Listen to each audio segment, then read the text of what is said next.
contributing to development of handloom products through awareness programs.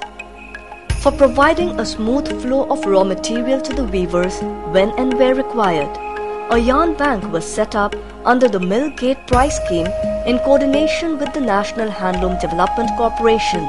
As the cost of yarn has reduced, the weavers are now enjoying a profit of 15%.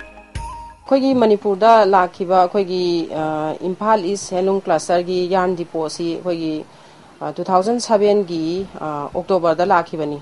Ado masi lakpaga iroinana akogi Manipur gi weaver singda aduki matik khudong chaba pire Imphal is ki Handloom Cluster gi weaver sing 2500 mu ni masida cover tawasi adu masi gi weaver sing gi di aduki matik khudong chaba hena phange haibadi mana masi akogi mapandagi lakpa matamda mill gate price lai aduga kogi transportation charge free ni adu masi gi port asi akoina market ta laiba rate tagi akogi deposit dai da hena khudong chaba si hena phangale aduga maruoina hauji phawda akoina yoliba akogi amount si monthly akogi 1,18,20 esmaina akoi tha amada dum yonjai.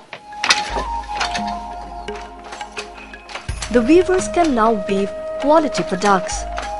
The problem related to microfinance has been answered to some extent, as the weavers can now procure the yarn on credit with the help of identity cards issued by the yarn bank.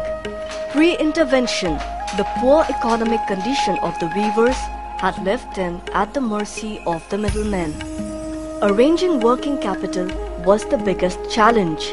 The commercial banks were not coming forward, and finally partnering with a microfinance institute helped in taking a major leap towards trust building.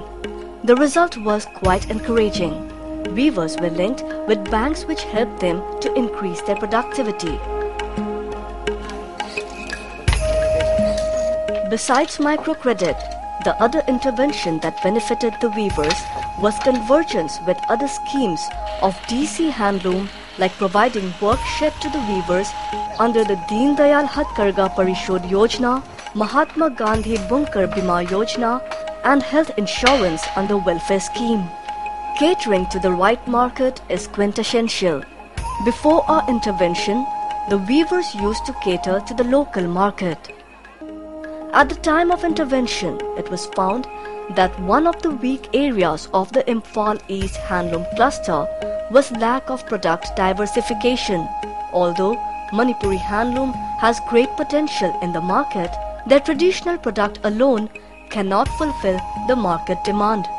It was felt that product diversification activities were necessary, and this was incorporated in the cluster. There was naturally a spurt of new product development in the cluster after the intervention. So far, 150 new designs have been introduced in the cluster. These designs were developed by keeping in mind the design pattern and technique used in weaving, availability of yarn, the time frame, demand pattern, uniqueness of the design, together with profit and cost to benefit the weavers. The major changes brought in were introduction of product range for men. Products are designed with detailing suiting the market demand. Products are mainly made of traditional designs and motifs introduced by the existing designer, along with the traditional Manipuri handloom products which were easily available in the local market area. Geographical Indication Act is another initiative. To prove the originality of products, designs and protect their identity, 3 products, namely Wang Khai Phi, Moirang Phi and Samphi Lam Phi, have been included under the Geographical Indication Act. Communication is a big barrier at Imphal. At the time of intervention, it was felt that changing the mindset of the weavers was the biggest challenge, and with the language problem always there, designers' intervention was almost a failure. But gradually, these changes were brought in with exposure to various buyer-seller meets, exhibitions, cluster visits, awareness programs, and with all the efforts by the cluster team members.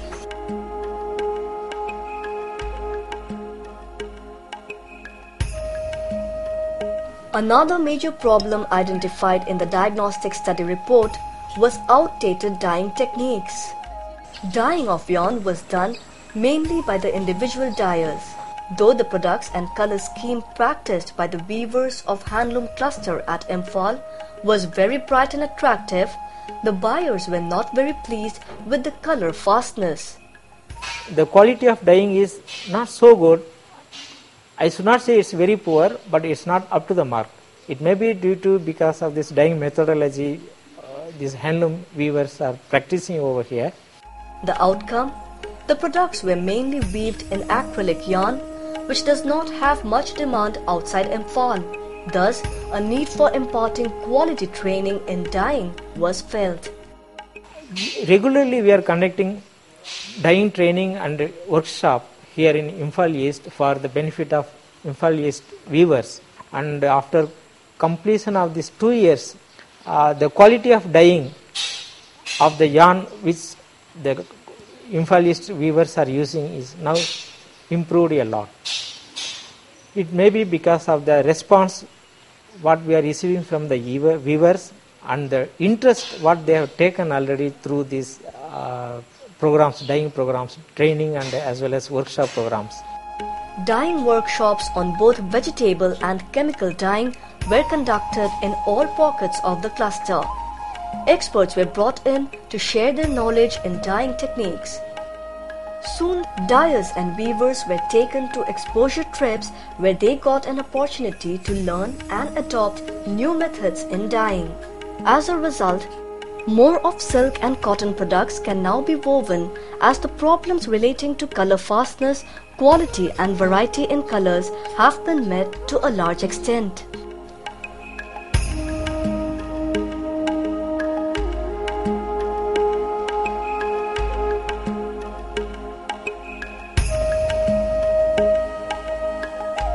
A unique group called Special Purpose Vehicle was also formed.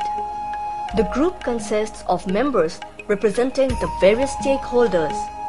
The Special Purpose Vehicle will be responsible for managing the Common Facility Center activities and maintaining it in such a manner that it becomes self-sustainable once the project is completed. The good news is that the Special Purpose Vehicle have also donated a plot of land where the construction of CFC